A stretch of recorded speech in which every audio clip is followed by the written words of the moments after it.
एहतजाज हुए हैं, इतने मुजाहरे हुए हैं, जान मोहम्मद महर के घर पर बड़े आला अफसरान तक, मिनिस्टर तक पहुंचे हैं, लेकिन वो कातिल इतने बाख्तियार हैं कि वो अभी तक पकड़े तो अपनी जगह लेकिन उनकी निशानदेही तक नहीं हुई है।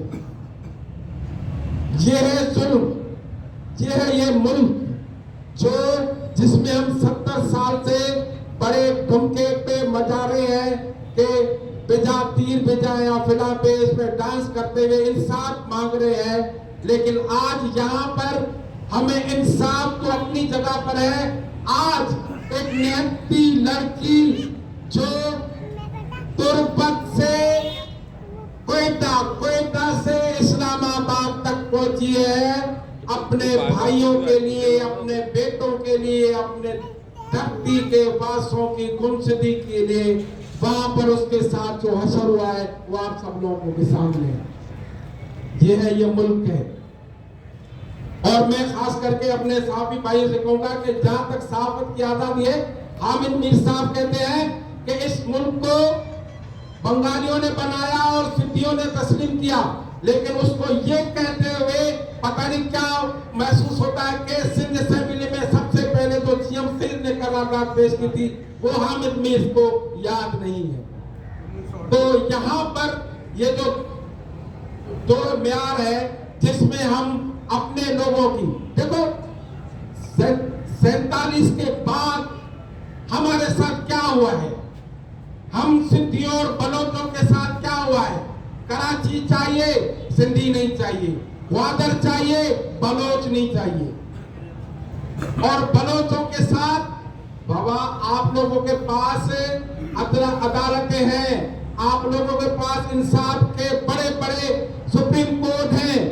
आप कोई कातिल है तो उसको गिरफ्तार करो, कोई दहशतगर्द है तो उसको गिरफ्तार। आपको याद होगा एमआईडी की तहरीक भी तो थी, उसमें भी तो गिरफ्तारियां हुई थी। उस जमाने में कोई मिसिंग पर्सन नहीं था, लेकिन ये जो अब आप लोग हमारे लोगों को, सिंधियों को, बलोचों को जो आप गायब करते हो, उसका मतलब आप लोग हम लोगों से खौफजदा हो, आप लोग हम लोगों से खौफजदा हो। अब आप बताओ, डॉक्टर मारंग के वालिद को आप लोग उठा के लेके गए, छोड़ने के बाद आपने उनकी मकशुदा लाश दी है। अब वो लड़की जिसको जो हमारे सिंधी में कहते कंदवे तलवार सा, जो आज निकली है वो अपने सिर्फ जैसे आप लोगों को याद होगा कि जुल्फकार अली भुट्टो के जमाने में सरदार अता खान महंगल का बेटा असद महंगल सबसे पहला मिसिंग पर्सन वो था। जब अताउल्लाह महंगल से पूछा गया कि भाई आप अपने, बोला भाई सारे बलोच मेरे बेटे हैं, मैं किस किस के लिए उठूंगा, मैं चाहूंगा सब बलोचों को इंसाफ मिले। तो ये जो वहां से जरिंग चली है और आज तक आप लोग उठा के जान मोहम्मद महर तक, जान मोहम्मद महर का क्या कसूर है, उसने इन वडेरों के खिलाफ, इन वजीरों के खिलाफ, इन रुश्वतखोरों के खिलाफ खुल्लम खुल्ला जहाद किया और ऐलान किया कि भाई आप जो कच्चे के इलाके में, आप मेरे भाइयों आप लोग पता, हम लोग बैठे हैं, ये मोबाइल है, इस मोबाइल में हम अभी तक ट्रेस हो रहे होंगे कहां पर है। आपके पास ये ड्रोन कैमरे, आप लोगों से डाकू कितना नहीं हो रहे, जो वहां पे कैमरे में बैठ के लाइव आपको धमकियां दे रहे हैं, जिन लोगों को गिरफ्तार करके जा रहे हैं उनकी वीडियो आपको भेजते हैं।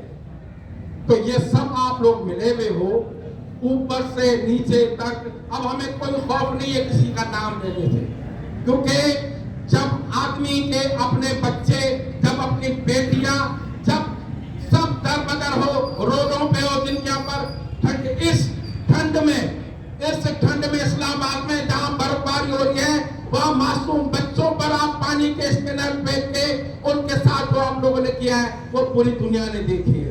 पूरी दुनिया में आप लोग ख्वार खराब हुए हो।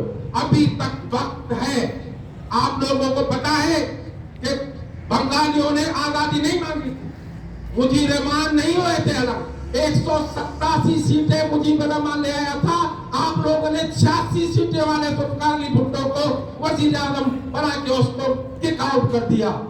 और उसका रिजल्ट आज सामने आ रहा है। आज महारंग के साथ आप लोग जो कर रहे हो, आज जो हमारे साथ कर रहे हो, उस नतीजे के लिए तैयार रहो, उस नतीजे के लिए तैयार रहो। आखिर में मैं एक शेर पढ़ूंगा अगर इजाजत हो, उसके बाद दरिया अब तेरी खैर नहीं, बूंदों ने बगावत कर ली है। दरिया अब तेरी खैर नहीं, बूंदों ने बगावत कर ली है। नारदा बुलबुल न समझ इनको, लहरों ने बगावत कर ली है। हम परवाने हैं मौत समा, हम परवाने हैं मौत समा, मरने का किसको खौफ यहाँ। अरे तलवार तुम्हें झुकना होगा, अरे तलवार तुम्हें झुकना होगा, गर्दन ने बगावत कर दी है। जी